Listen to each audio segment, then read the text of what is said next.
Il existe un paradoxe silencieux chez beaucoup d'hommes qui commencent à tomber amoureux pour de vrai. Lorsque le sentiment naît, la peur surgit aussi.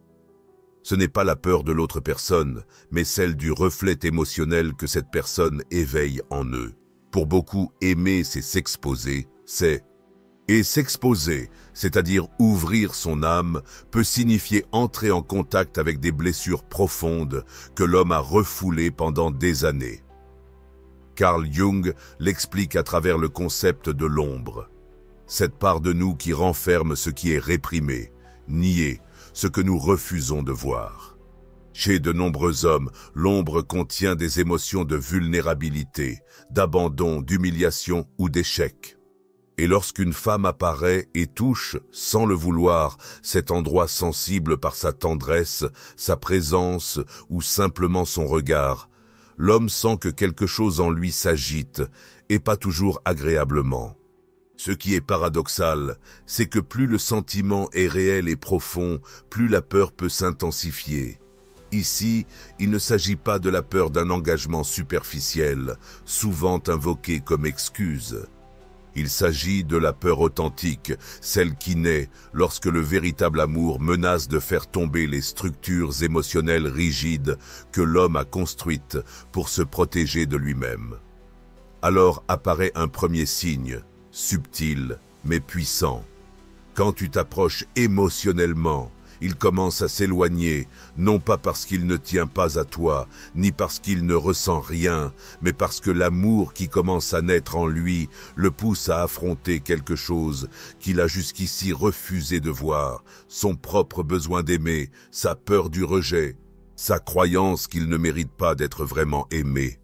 Cet éloignement est souvent discret, il ne le dit pas clairement, il ne te dit pas « j'ai peur, tu vas trop loin ». Il devient simplement plus distant, moins disponible, plus occupé, plus froid. Peut-être met-il plus de temps à répondre à tes messages ou cesse-t-il de proposer des rencontres aussi souvent qu'avant. Et toi, tu sens que quelque chose a changé? Tu commences à te demander si tu as fait quelque chose de mal. C'est là que beaucoup de femmes font l'erreur de poursuivre ou de faire pression sans savoir que ce n'est pas une question liée à elles, mais au processus intérieur qu'ils traversent. L'ombre s'est réveillée, et quand l'ombre s'active, la personnalité résiste. Jung l'a clairement dit, on ne s'éclaire pas en imaginant des figures lumineuses, mais en prenant conscience de l'obscurité. Et cet homme, à cet instant précis, est en train de ressentir son obscurité intérieure. Il se peut qu'il n'ait jamais appris à gérer des émotions profondes. Peut-être a-t-il grandi dans un environnement où montrer de la sensibilité était perçu comme une faiblesse. On lui a peut-être inculqué que pour être un homme, il faut être autonome, fort, impénétrable, et maintenant il se retrouve face à une femme qui le fait vibrer intérieurement, ce qui le déstabilise. C'est pourquoi, si tu es avec quelqu'un qui semble s'éloigner juste au moment où la connexion devient réelle, ne te précipite pas à penser qu'il ne ressent rien. Il est possible qu'il ressente plus qu'il ne peut gérer et que sa façon inconsciente de se protéger soit de se déconnecter parfois de ce qui le rend vulnérable. Dans les extraits suivants, nous verrons comment cette peur se manifeste par des gestes contradictoires, des silences lourds de sens et des actions qui, bien que paraissant indifférentes, sont des cris intérieurs d'un homme qui tombe amoureux, mais ne sait pas encore comment soutenir cet amour. Il y a quelque chose de profondément déroutant chez quelqu'un qui, un jour, te cherche avec intensité, tendresse et un intérêt sincère, puis le lendemain semble émotionnellement absent. Ces fluctuations sont l'un des signes les plus clairs qu'il ressent une chose forte, mais qu'il ne sait pas comment la gérer émotionnellement. En psychologie, ce type de comportement est appelé ambivalence affective, la coexistence du désir et de la peur, de l'impulsion et du blocage, de l'attraction et de l'évitement. D'un point de vue jungien, cette contradiction résulte d'un combat entre le moi conscient, qui cherche à garder le contrôle, la stabilité, l'image, et l'inconscient, qui pousse vers ce dont il a vraiment besoin, l'amour, la connexion, l'intimité. Ce combat peut être chaotique, même pour l'homme qui le vit. C'est pourquoi apparaît le deuxième signe subtil qu'il est en train de tomber amoureux, mais qu'il a peur. Il te cherche intensément, puis disparaît sans donner d'explication claire. Un jour, il t'écrit avec enthousiasme, te fait sentir spécial, t'inclut dans ses projets, s'intéresse à ton univers, te fait sentir que tu comptes. Et juste au moment où tu commences à baisser ta garde, quand tu lui rends cette énergie, il fait un pas en arrière et commence à répondre moins. Il devient froid et évasif. Tu te demandes, que s'est-il passé? Pourquoi ce changement si brusque? La réponse est souvent intérieure, pas extérieur. Il n'a pas cessé de ressentir, mais en ressentant trop, il panique. Son esprit, pour le protéger, invente des excuses, des justifications, voire des autosabotages. Je ne suis pas prêt, ça va trop vite. Je ne veux pas d'une relation sérieuse, mais ces phrases ne reflètent pas ce qu'il ressent vraiment. Elles expriment plutôt ses peurs. Il est essentiel que tu ne prennes pas ces contradictions personnellement. En réalité, il lutte contre lui-même, contre sa blessure, son ombre, son passé émotionnel. Il est partagé entre la part de lui qui veut s'engager et celle qui lui dit qu'il va se briser s'il le fait. Un homme qui agit ainsi n'est pas forcément un manipulateur, même si cela peut parfois sembler être le cas. La différence se trouve dans l'intention. Le manipulateur agit avec un calcul froid. L'homme qui tombe amoureux malgré sa peur, lui, agit sous la confusion, le désarroi intérieur. Souvent, il ne comprend même pas pourquoi il agit ainsi.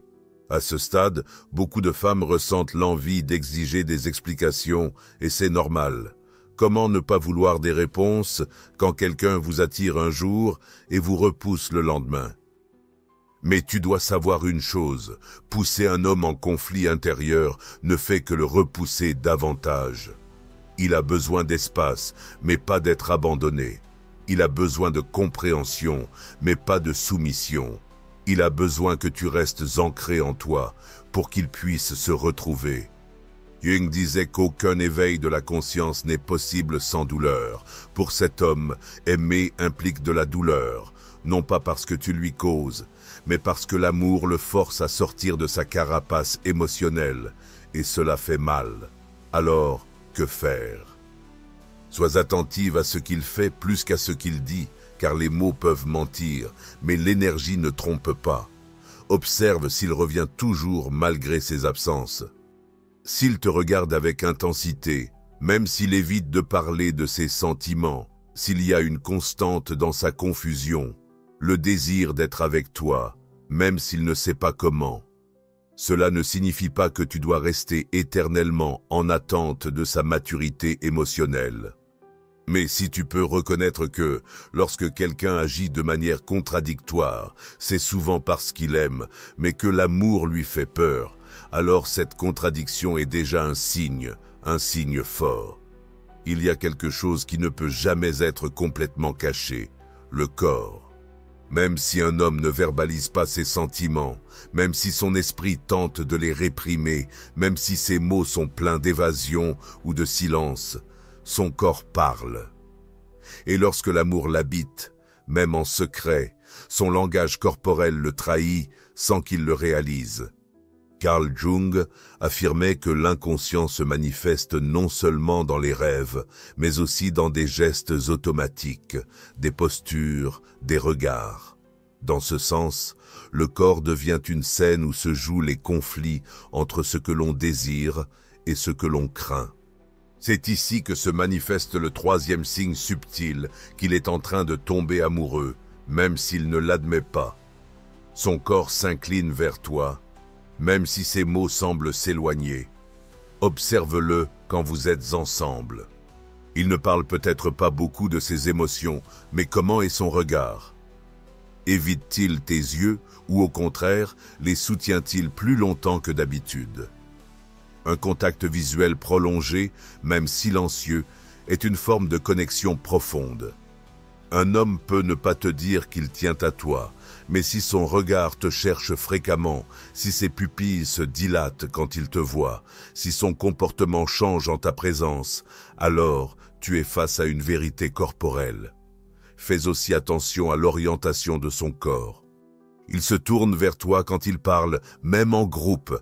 Il s'incline légèrement vers ton espace personnel. Il te touche discrètement, comme un effleurement accidentel sur la main, dans le dos ou sur le bras. Ces gestes ne sont pas toujours conscients.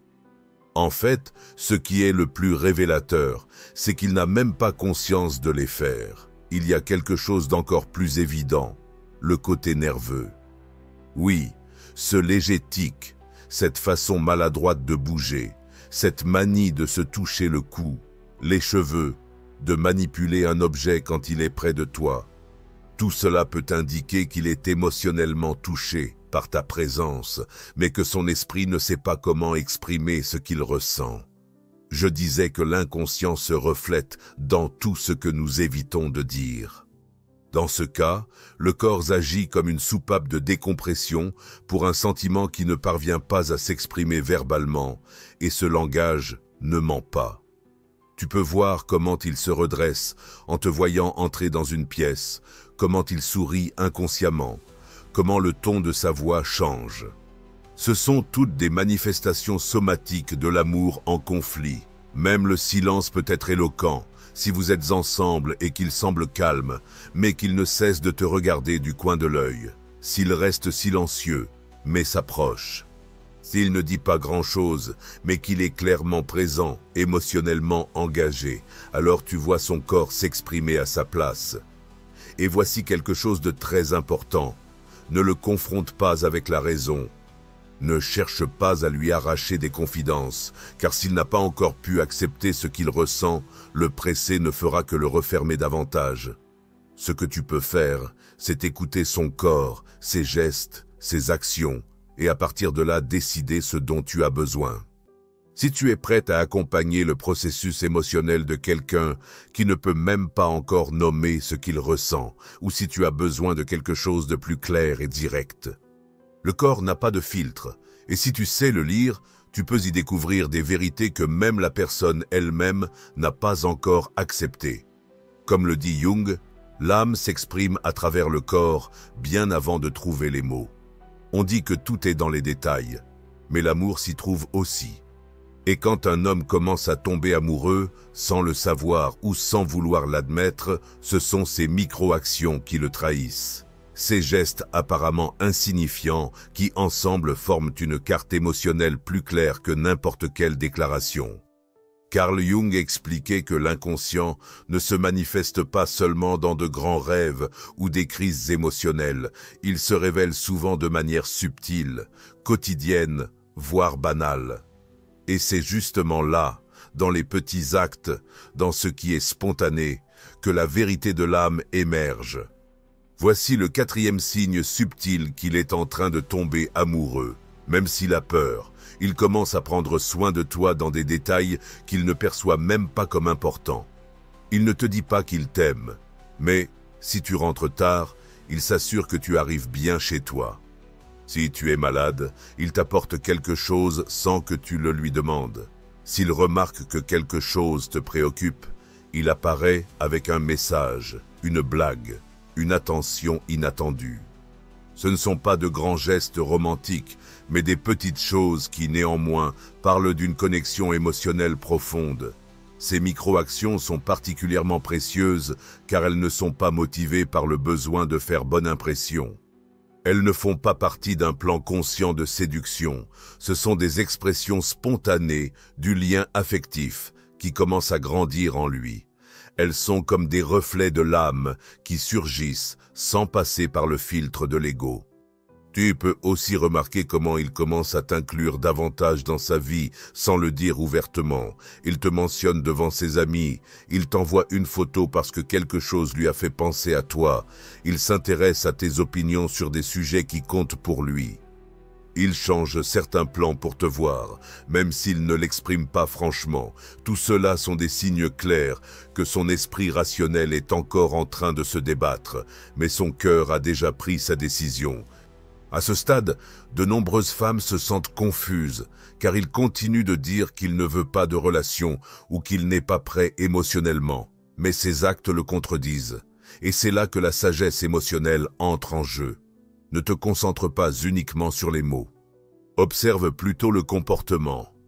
Si ces gestes sont constants, chaleureux, attentifs et significatifs, alors il est déjà impliqué émotionnellement, même s'il ne l'a pas encore reconnu. D'un point de vue psychologique, cela s'explique par une dissociation entre le moi et le soi. Le moi est ce qu'il pense devoir faire. Le soi, selon Jung, est le noyau profond de l'être, où résident les désirs véritables.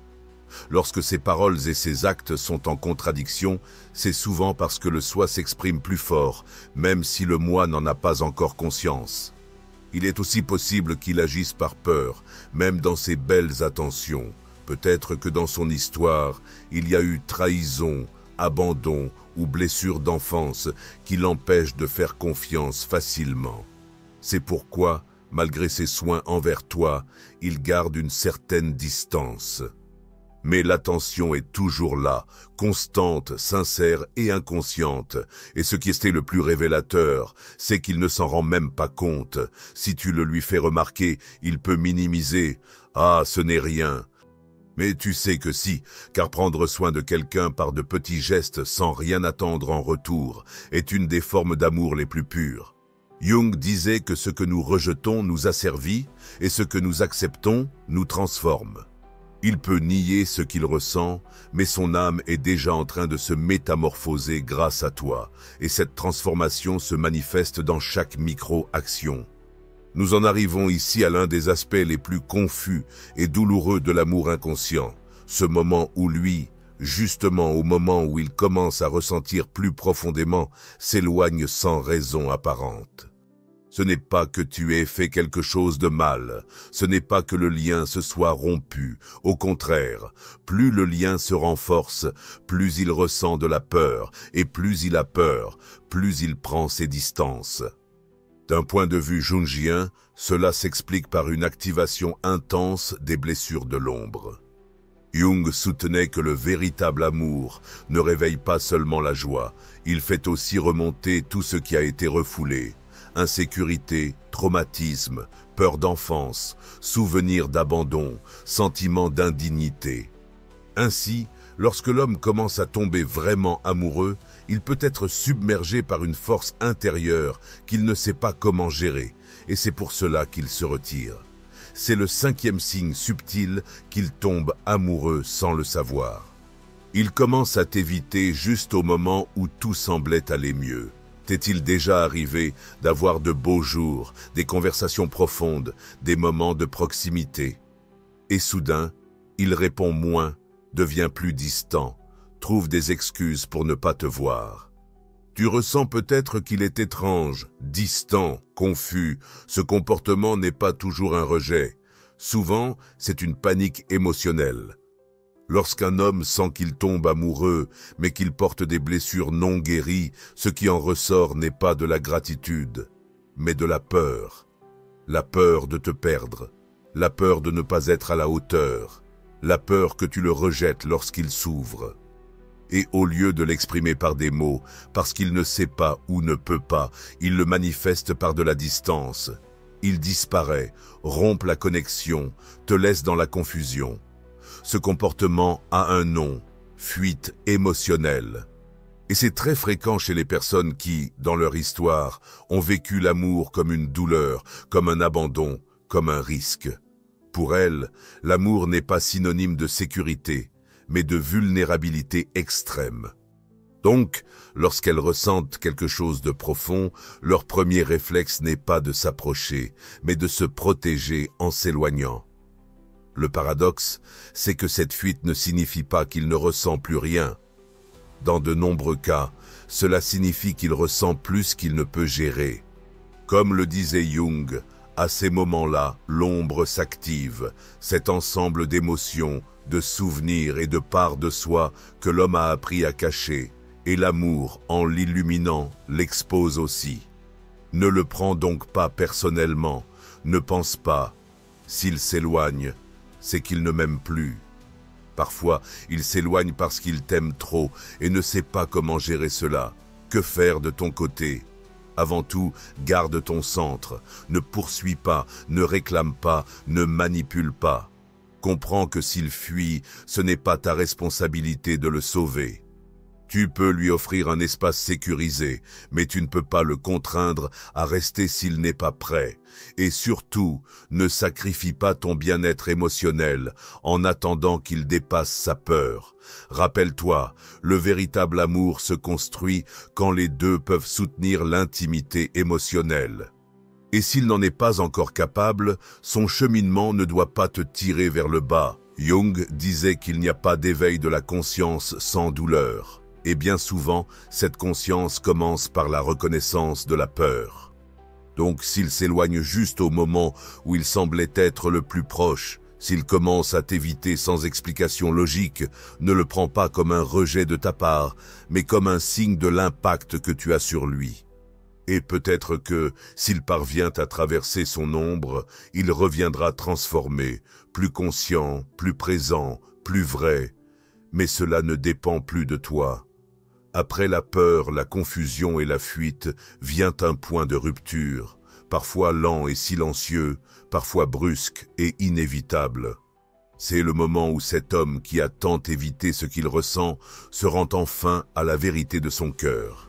Ceci est le 6e signe subtil qu'il est amoureux et qu'il ne peut plus le nier. Il commence à agir avec une authenticité émotionnelle, abandonnant les excuses, les peurs ou les masques. Il ne l'exprime pas toujours par des mots doux ou des promesses d'amour éternel. Parfois, sa manière de capituler se manifeste simplement par sa présence, le fait de te choisir consciemment, de cesser de créer de la distance et de commencer à construire un véritable pont.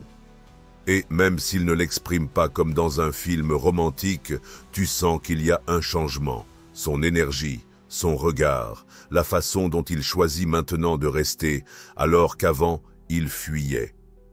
Du point de vue de Carl Jung, cela représente un moment clé du voyage psychique, l'intégration de l'ombre.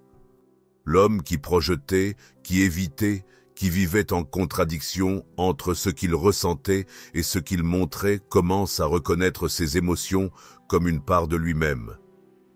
Et ce faisant, il retrouve la puissance intérieure qu'il avait auparavant cédée à la peur. Il peut te dire quelque chose comme « Je ne sais pas comment c'est arrivé, mais je ne veux être avec personne d'autre. Je ne te promets pas la perfection, mais je veux essayer avec toi. Avec toi, je me sens chez moi, même quand j'ai peur. » Ce ne sont pas les mots de quelqu'un cherchant à impressionner. Ce sont ceux de quelqu'un qui a cessé de se battre contre lui-même. Et cela vaut plus que n'importe quel conte de fées. Cependant, il est important de savoir que tous les hommes n'atteignent pas cette étape. Beaucoup restent piégés dans l'évasion, l'auto-illusion ou la peur. Seuls ceux qui sont prêts à plonger en eux-mêmes, à affronter leurs blessures et à baisser leurs défenses émotionnelles parviennent à franchir cette frontière intérieure. Lorsqu'ils y parviennent, tout change. Ils n'ont plus peur de ressentir, ils ne minimisent plus leur affection, ils ne te font plus douter de ta valeur, car maintenant l'amour cesse d'être une menace pour eux et devient une vérité inévitable. Et toi qui as su être patiente, voire au-delà de leurs contradictions, tu peux aussi prendre une décision, accepter cet amour désormais authentique ou choisir de poursuivre ta route si c'est trop tard. L'essentiel est que tu comprennes ceci, si un homme cède à ce qu'il ressent pour toi, ce n'est pas par faiblesse, c'est parce qu'il est devenu courageux. Aimer n'est pas réservé à ceux qui ne ressentent pas la peur. Aimer, c'est pour ceux qui, malgré la peur, osent rester. Et cet acte de rester, avec tout ce qu'il implique, est peut-être la plus grande preuve d'amour inconsciente qui finit par devenir consciente. Oui.